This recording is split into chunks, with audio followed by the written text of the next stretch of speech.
Afternoon ఈరోజు BJP party కేంద్ర ప్రభుత్వంలో ఉన్న బీజేపీ పార్టీ బడ్జెట్ ప్రవేశపెట్టడం జరిగింది. ఈ బడ్జెట్ అనడం కంటే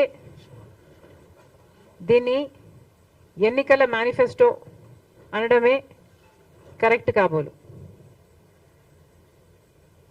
ఎన్నికల మేనిఫెస్టో అయితే ఏది పడితే అది చెప్పొచ్చు, ఏ వివరాలు లేకుండా చెప్పొచ్చు, ఏ హామీ అయినా ఇవ్వచ్చు. కానీ బడ్జెట్ అయితే నంబర్స్తో కూడింది, డీటెయిల్స్ ఇస్తూ, నంబర్స్ చెప్తూ, టైం ఫ్రేమ్ చెప్తూ చేయాల్సింది బడ్జెట్. మరి బీజేపీ పార్టీ ప్రవేశపెట్టిన ఈ బడ్జెట్ ఎన్నికల మేనిఫెస్టోను తలపిస్తుంది. 4 అంశాలు మాత్రమే మాట్లాడారు ఆంధ్ర రాష్ట్రం గురించి. వీటిల్లో బడ్జెట్ ప్రవేశపెట్టక ముందు చంద్రబాబు గారు 1,00,000 కోట్ల రూపాయలు ప్రతి సంవత్సరము మాకు అవసరం ఉంటుంది వివిధ ప్రాజెక్టులకి అని చెప్పారు. అసలు చంద్రబాబు గారు ఆ 1,00,000 కోట్లు అన్న ఫిగర్కి ఎలా వచ్చారో మాకైతే అర్థం కాలేదు. బికాస్ ఆంధ్ర రాష్ట్రం ఏర్పడిన రోజున విభజన చట్టంలో ఉన్న అన్ని హామీలను ఆర్థికంగా లెక్కేస్తే వాల్యూ కడితే కనీసం 12 లక్షల కోట్ల నుంచి 15 లక్షల కోట్ల వరకు విలువ చేస్తుంది.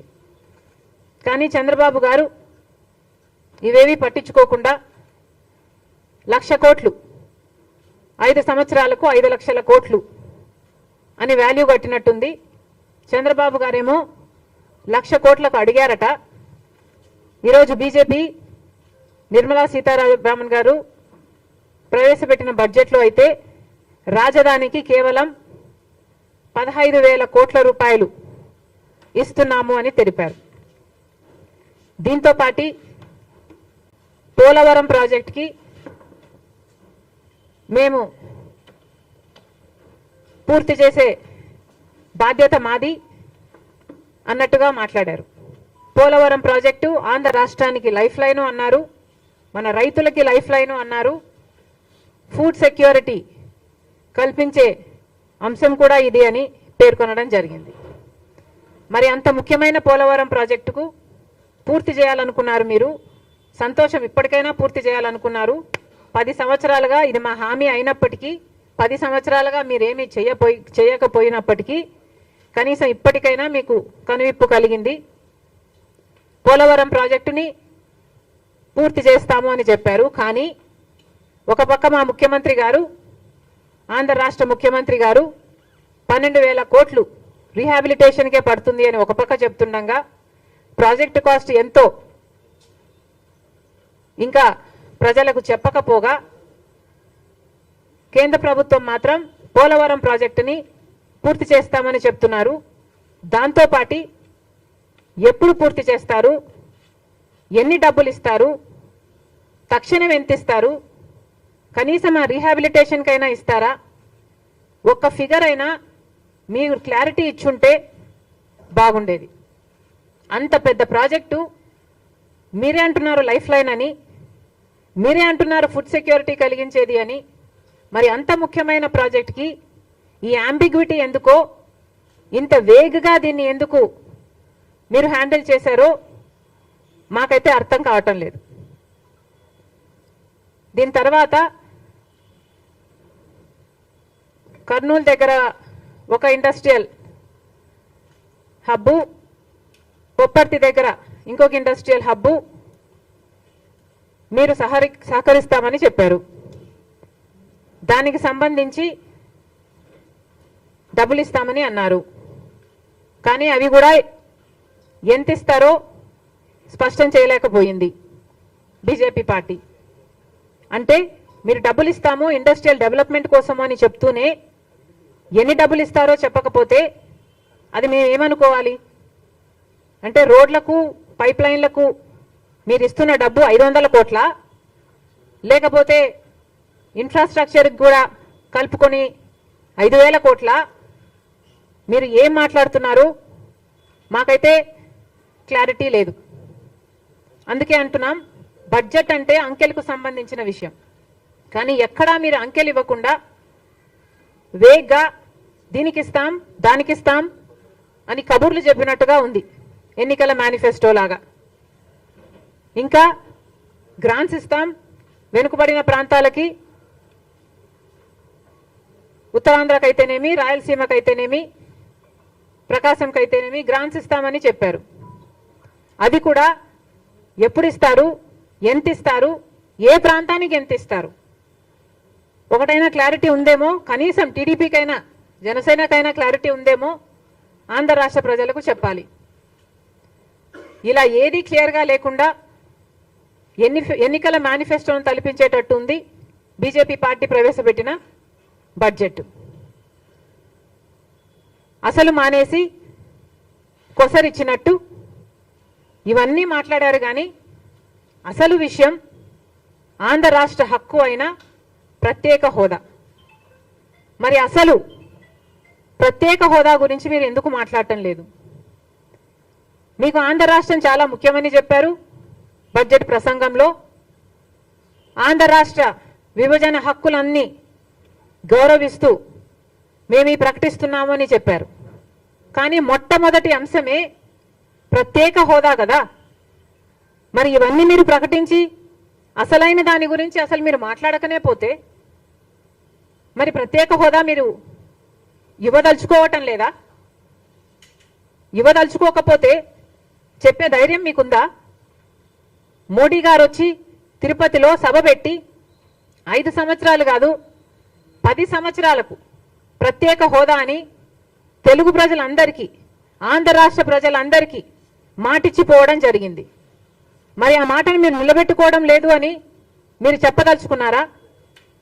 మరి ప్రస్తావనే లేదు అంటే మిమ్మల్ని ఏమనుకోవాలి? పార్లమెంటులో ఇది అప్రూవ్ అయింది, ఉభయ సభలలో ఇది అప్రూవ్ అయింది. ఆ రోజు ప్రధానమంత్రి అయితేనేమి, ప్రతిపక్ష నాయకుడుగా ఉన్న బీజేపీ అయితేనేమి, మొత్తం అందరూ ఒప్పుకున్న అంశం ప్రత్యేక హోదా ఆంధ్ర రాష్ట్రానికి. మరి కనీసం దాన్ని ఊసే లేదు. మరి మేము ఏమనుకోవాలి? ఒక పక్క ప్రత్యేక ప్యాకేజీల గురించి, గ్రాంట్స్ గురించి మీరు మాట్లాడుతున్నారు తప్పితే, అది కూడా అంబిగ్యూటీ, వేగ్గా మాట్లాడుతున్నారు. కానీ ప్రత్యేక హోదా గురించి కనీసం ఊసు కూడా లేదు. నిన్న బీహార్కు ప్రత్యేక హోదా ఇవ్వబోయేది లేదు అని చెప్పడం జరిగింది. మరి మేమేమనుకోవాలి? బీహార్కు మీరు ఇయ్యాలా లేదా అన్నది మాకు సంబంధించిన విషయం. ఎందుకంటే బీహార్లో వాళ్లకు హామీ లేదు. వాళ్లకు ప్రధానమంత్రి గారు పోయి, మోడీ గారు పోయి మేము 10 ఏళ్ళు ప్రత్యేక హోదా ఇస్తాము అని బీహార్లో మాట ఇచ్చింది లేదు. పార్లమెంటులో యాక్ట్ ప్రకారం వాళ్లకు ప్రత్యేక హోదా ఇస్తాము అన్న వాగ్దానము లేదు. కనుక బీహార్కు మీరు ప్రత్యేక హోదా ఇస్తారా ఇవ్వరా అన్నది మాకు సంబంధం లేని విషయం. కానీ ఆంధ్ర రాష్ట్రానికి మాత్రం ప్రత్యేక హోదా ఊపిరి లాంటిది. ప్రత్యేక హోదా ఊపిరి లాంటిది కాబట్టే పదే అడుగుతున్నాం. ప్రత్యేక హోదా మా హక్కు అయినప్పుడు, ప్రధానమంత్రి హోదాలో మోడీ గారే మాటిచ్చినప్పుడు, సభలలో పార్లమెంటులో ఇది యాక్ట్ అయినప్పుడు దీన్ని అమలు చేయాల్సిన బాధ్యత అధికారంలో ఉన్న బీజేపీ పార్టీకి లేదా? ప్రశ్నించాల్సిన బాధ్యత కూటమి సర్కారుకు లేదా? అసలు ప్రత్యేక హోదానే మీరు ఇయ్యాలంటున్నారే, మీరు ఇస్తామని చెప్పటం లేదు కదా. మరి రాజధానికి మేము డెవలప్ చేస్తాము, మేము ఇండస్ట్రియల్ హబ్బులు తీసుకొస్తాము అని ఇన్ని చెప్పినా కూడా ప్రత్యేక హోదానే లేనప్పుడు ఇండస్ట్రీలు ఎందుకు వస్తాయి? గత 10 సంవత్సరాలుగా మాకు ఎన్ని ఇండస్ట్రీలు వచ్చాయి? మాకు ఇండస్ట్రీస్ ప్రత్యేక హోదా లేకుండానే వచ్చేటుకుంటే మరి ఈ 10 సంవత్సరాలుగానే వచ్చేసి ఉండాలి కదా. పట్టుమని కనీసం 10 కొత్త పరిశ్రమలు కూడా రాలేదు కదా. అంటే మాకు ప్రత్యేక హోదా అవసరము అని మీకు అనిపించటం లేదా? ఇండస్ట్రియల్ సెక్టర్స్ ఇవన్నీ డెవలప్ చేస్తే మాత్రం ప్రత్యేక హోదా ఇవ్వకపోతే ఏం లాభం?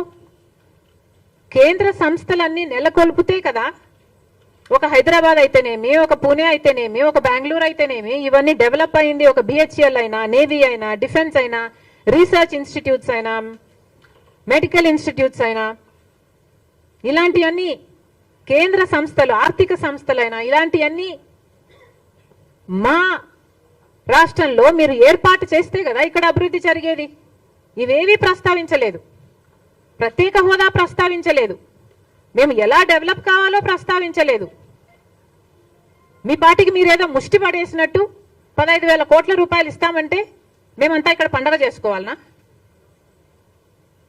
ఎందుకు చేసుకోవాలి? బీహార్ ఏమో మీకు కొంతమంది ఎంపీలను ఇచ్చింది, 12 మంది ఎంపీలను ఇచ్చింది. ఆంధ్ర రాష్ట్రం మొత్తం 25 మంది ఎంపీలు, కూటమి ఎంపీలు అయితేనేమి, అటు వైసీపీ ఎంపీలు అయితేనేమి, మొత్తం అందరూ బీజేపీ ఎంపీలే కదా.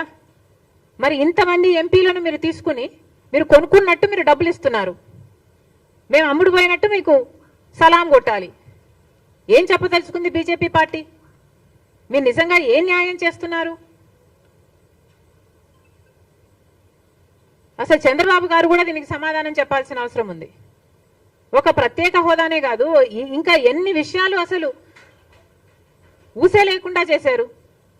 పార్లమెంట్ జరుగుతుంది, పార్లమెంటులో ఆంధ్ర రాష్ట్రం ఇచ్చిన ఎంపీల వల్ల ఈరోజు బీజేపీ పార్టీ అక్కడ అధికారంలో ఉంది. మరి అలాంటప్పుడు మనం ఎంత సాధించుకోవాలి? ఏం సాధించుకున్నాం? 15,000 కోట్లు అంటున్నారు. అంటే ఒక్కొక్క ఎంపీకి, టీడీపీ ఎంపీకి 16 మంది అయితే ఒక్కొక్కరికి 1000 కోట్లు ఇచ్చినట్ట, కొనుక్కున్నట్ట. ఇది ఎక్కడి న్యాయం అని అడుగుతున్నాం. మిగతా వాటి హామీల, మిగతా యాక్ట్, రీఆర్గనైజేషన్ యాక్ట్ లో వాటి సంగతి ఏమిటి? Railway zone, Kadapa steel factory, వీటికన్నిటికీ నిధులు అవసరం లేదా? వీటికన్నిటికీ కమిట్మెంట్స్ అవసరం లేదా? గత 10 సంవత్సరాలుగా మోసం చేస్తూనే ఉన్నారు. మళ్ళీ మోసం చేసే ఉద్దేశం ఉంది కాబట్టే కదా ఈ రోజు వరకు కూడా వాటి ప్రస్తావనే లేకుండా చేశారు. కనీసం విజయవాడ, విశాఖపట్నం లాంటి వాటిలో మాకు మెట్రోలు కూడా అవసరం లేదా? మేము ఎలా కట్టుకోవాలి? ఒక్కసారైనా ఆలోచన చేసి కదా, మన ప్రజల గురించి ఆలోచన చేస్తే కదా. ఈ 10 సంవత్సరాలలో మన గురించి ఏ రోజు ఆలోచన చేసింది బీజేపీ పార్టీ? అలాంటి బీజేపీ పార్టీతో చంద్రబాబు గారు కూటమి కట్టారు. మొదటి నుంచి చెప్తూనే ఉన్నాం, పగులు పడిన గోతిలోనే మళ్ళీ రాత్రి పడతారు జాగ్రత్త అని.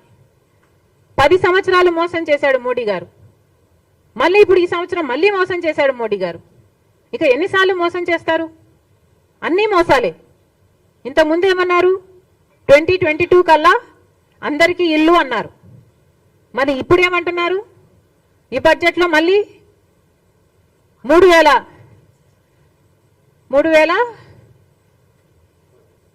మళ్ళీ కోటి ఇల్లులు అంటున్నారు, 3 కోట్ల ఇల్లులు అంటున్నారు. అది మోసమా? ఇది మోసమా? ఇంతకు ముందేమో స్మార్ట్ సిటీలు అన్నారు, స్మార్ట్గా మోసం చేశారు. ఇప్పుడు మళ్ళీ క్రియేటివ్ రీప్రోగ్రామింగ్ అంటున్నారు. ఎన్ని రకాలుగా మోసం చేస్తారు? మళ్ళీ చెప్తున్నాం, గత 10 సంవత్సరాలుగా ఆంధ్ర రాష్ట్ర ప్రజలను మోసం చేస్తూనే ఉన్నారు.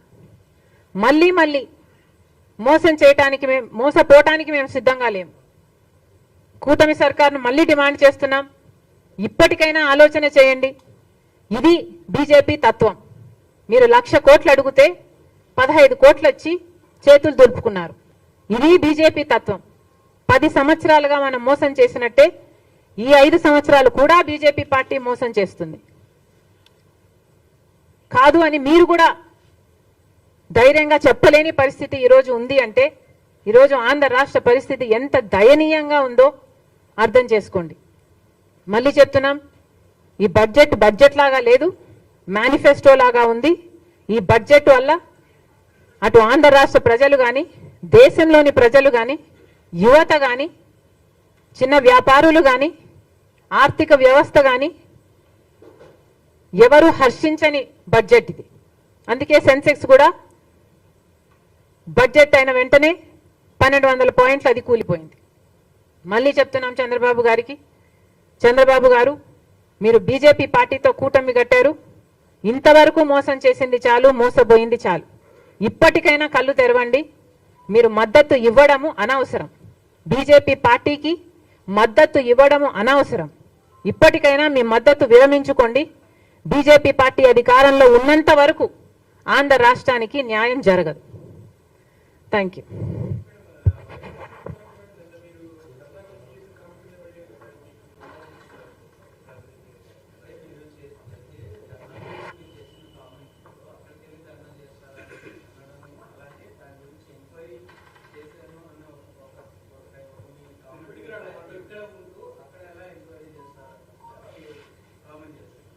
నేను ఎంక్వైరీ చేశాను అనలేదు కదా, స్వయంగా వెళ్ళి నేనేమన్నాను, నిన్న చెప్పిన మాటలు మీకు కూడా గుర్తుంటే, నిన్న చెప్పిన మాటలు నేను ఇటు సాక్షి మీడియాను నేను అడగలేదు, తెలుగుదేశం మీడియా వాళ్ళను నేను అడగలేదు, న్యూట్రల్ మీడియా వాళ్ళని నేను ఎంక్వైర్ చేస్తే అన్న పదం నేను చాలా స్పష్టంగా వాడాను. ఇక వాళ్ళ కళ్ళు నెత్తికెక్కాయి అనుకున్నాను, చెవులు కూడా మూసేసుకున్నారని ఇప్పుడు నాకు అర్థమైంది. మేము న్యూట్రల్ మీడియా వాళ్ళని అడిగాము, న్యూట్రల్ మీడియా వాళ్ళు మాకు చెప్పిన అంశాలనే ప్రజల ముందు పెట్టాము.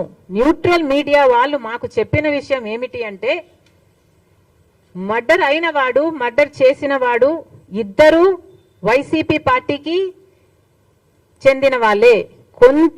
కొద్ది కాలం వరకు కూడా, అంటిల్ వెరీ రీసెంట్లీ కూడా ఇద్దరు వైసీపీ పార్టీకి చెందిన వాళ్ళే. ఇద్దరు వైసీపీ పార్టీలో ఉన్నప్పుడే వీళ్ళిద్దరికీ విభేదాలు ఉన్నాయి. వైసీపీ పార్టీలో ఉన్నప్పుడే ఒకరి మీద ఒకరు కేసులు పెట్టుకున్నారు. వైసీపీ పార్టీలో ఉన్నప్పుడే ఒకరిని ఒకరు జైల్లో కూడా పెట్టారట. వైసీపీ పార్టీలో ఇద్దరు ఉన్నప్పుడే ఒకరి ఇళ్ల మీదికి ఒకరు కూడా వెళ్ళటం జరిగిందట. ఇద్దరు వైసీపీ పార్టీలో ఉన్నప్పుడే వైసీపీ పార్టీ ఇన్ఛార్జ్ కూడా పంచాయతీ చేయబోయాడు. ఇవన్నీ మాకు లోకల్ మీడియా ద్వారా మేము ఎంక్వైరీ చేస్తే మాకు అర్థమైన విషయం. కాబట్టి ఇది పొలిటికల్ మర్డర్ కాదు. ఇద్దరికి వ్యక్తిగత డిఫరెన్సెస్, వాళ్ళు వైసీపీ పార్టీలో కలిసి ఉన్నప్పుడే నుంచే ఈ డిఫరెన్సెస్ కొనసాగాయి అన్న విషయం మాకు అర్థమైంది. మరి ఇది పొలిటికల్ మర్డరే కానప్పుడు ఒక పార్టీ మొత్తము ఢిల్లీలో ఎందుకు ధర్నా చేస్తున్నారు అని అడుగుతున్నాం. మీరు ఢిల్లీలో ధర్నా చేస్తున్నారు మీ ఉనికి కోసం, మీరు అటెన్షన్ డ్రా చేయడం కోసం, ఇక్కడ అసెంబ్లీని తప్పించుకోవడం కోసం. మరి మీరు ధర్నాలు చేసే వాళ్ళే అయితే ప్రత్యేక హోదా కోసం 5 సంవత్సరాలుగా ఎందుకు ఢిల్లీలో ధర్నా చేయలేదు? మీరు ధర్నాలు చేసే వాళ్ళే అయితే పోలవరం కోసం ఎందుకు ధర్నాలు చేయలేదు? కడప స్టీల్ ఫ్యాక్టరీ సొంత నియోజకవర్గం కదా, మరి దానికోసం ఎందుకు ధర్నాలు చేయలేదు? విశాఖపట్నం స్టీల్ మునిగిపోతుంది, క్యాప్టివ్ మైన్స్ కావాలి అని ఆ రోజు ఎందుకు ధర్నాలు చేయలేదు? ఇవన్నీ జగన్మోహన్ రెడ్డి గారు సమాధానం చెప్పాల్సిన అంశాలు కాబట్టే మేము ప్రశ్నించడం జరిగింది. ఈరోజు మీ సొంత పార్టీ విషయాన్ని ఏదైనా జాతీయ సమస్య అయినట్టు దానికి ఒక పెద్ద పిక్చర్ ఇచ్చి ఢిల్లీ వరకు వెళ్ళి ధర్నా చేస్తున్నారే. మరి ఇక్కడ వరదలు జనాలు మునిగిపోతున్నారు. రేపు నేను కూడా పోతున్నా ఒక ప్రాంతానికి, మరి మీరు ఎందుకు పోవటం లేదు అలాంటి ప్రాంతాలకి? వాళ్ళకు భరోసా కల్పించాల్సిన అవసరం లేదా? తెలుగుదేశం పార్టీ వాళ్ళు ఇప్పటి వరకు ఇది ఇస్తాము కాంపన్సేషన్ అని చెప్పలేదు బాధితులకి. మీరు డిమాండ్ చేయాల్సిన అవసరం మీకు లేదా? ఇక్కడ అసెంబ్లీ జరుగుతుంది ఒక పక్క, అసెంబ్లీలో ల్యాండ్ టైటిలింగ్ యాక్ట్ రద్దు చేస్తామంటున్నారు. మరి జగన్మోహన్ రెడ్డి గారు ల్యాండ్ టైటిలింగ్ యాక్ట్ ప్రపోజ్ చేసిన వాడైతే దాని మీద డిస్కషన్ జరపాల్సిన అవసరం లేదా? ఈయన అసలు ఆ యాక్ట్ ఎందుకు పెట్టాలనుకున్నాడో చెప్పాల్సిన అవసరం లేదా ప్రజలకి? ఇది ప్రజాస్వామ్యమేనా? జగన్మోహన్ రెడ్డి గారికి గుర్తుందా?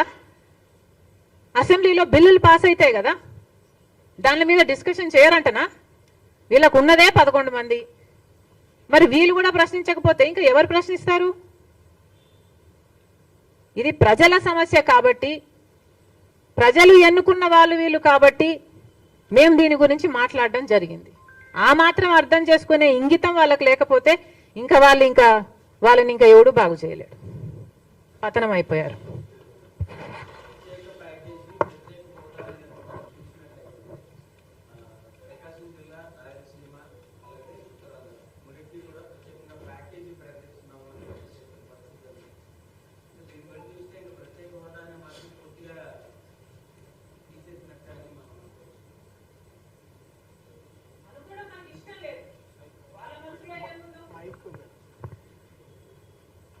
ప్రత్యేక హోదా అన్నది మనకు ఊపిరి లాంటిది అని మనం పదే పదే చెప్పడానికి కారణం ఒకటే.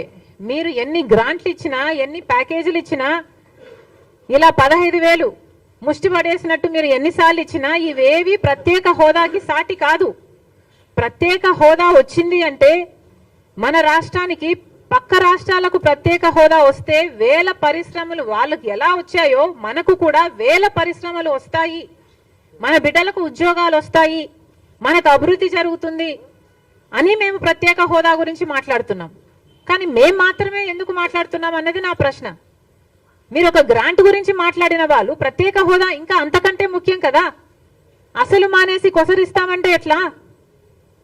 అసలే కదా ప్రత్యేక హోదా, అసలైంది కదా. మరి అసలు గురించి మాట్లాడండి. అసలు ప్రత్యేక హోదా గురించి మీరు మాట్లాడకపోతే గ్రాంట్ ఇస్తామంటే మరి జనాలకి భయాలు కలుగుతాయి.